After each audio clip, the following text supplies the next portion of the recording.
Hello, just wanted to show you what I did with this Aberdale Featherweight dated from approximately 1945.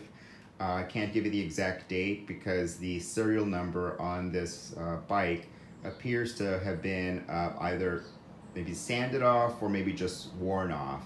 But my research indicates that it would be a bicycle maybe from the late 30s, probably mid 40s.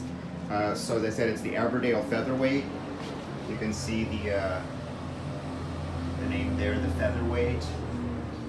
And over here,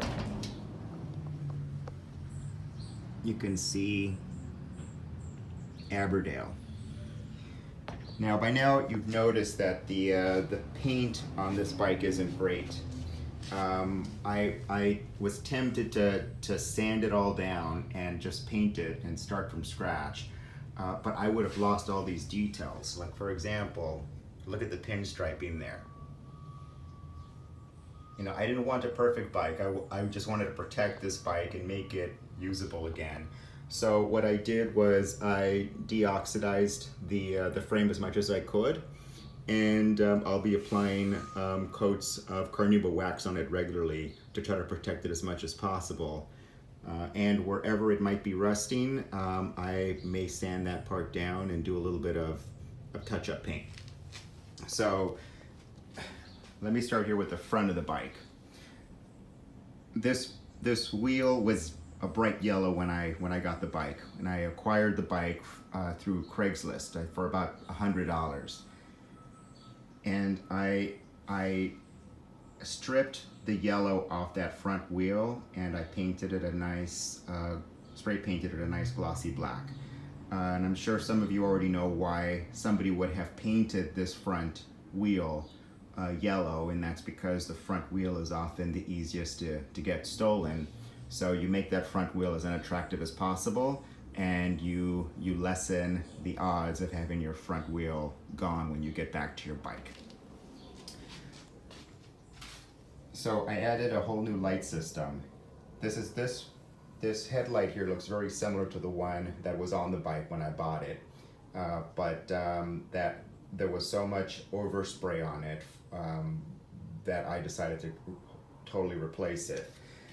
This is not battery powered. It goes back here to this generator, and this generator, of course, spins against the wheel when I engage it, and that gives the bicycle, that gives the lights the power. And it's also got a little rear flat red light back here. The bicycle seat, I believe, is original to the bike. My research indicated that these Aberdales were sold with Wright's branded bicycle seats.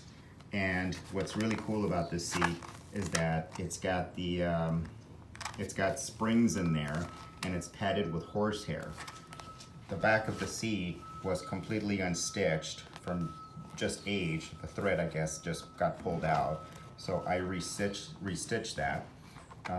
And I've got to then at some point adjust the bicycle seat to the right height and tighten that. The brakes were pretty much shot. Didn't look like this as if they had been maintained for a very long time.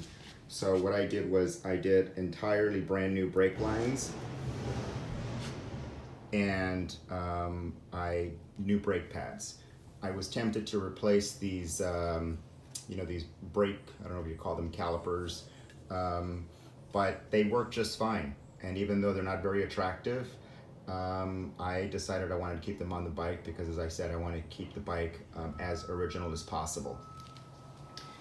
I added, of course, you got to have a bell, and I got a bell that seemed to fit really nicely with the look and feel of this bicycle.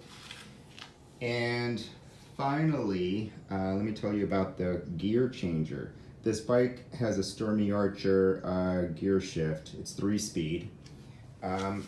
That should be connected, of course, to the hub here.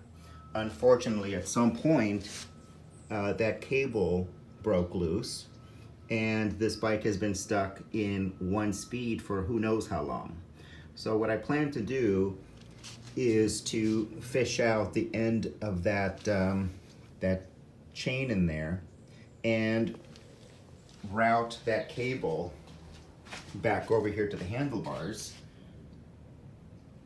but that gear shift unfortunately is missing a spring. So if I can't fix that gear shift, I do have to buy a new Sturmey Archer gear shift. I hope that's not the case because I really want to salvage this. It's just missing a little spring right here. The spring is supposed to wrap around, and at some point it broke right here. And it may be something I could just fabricate myself, but we'll see about that. So that is the Aberdale Featherweight. Thanks for watching.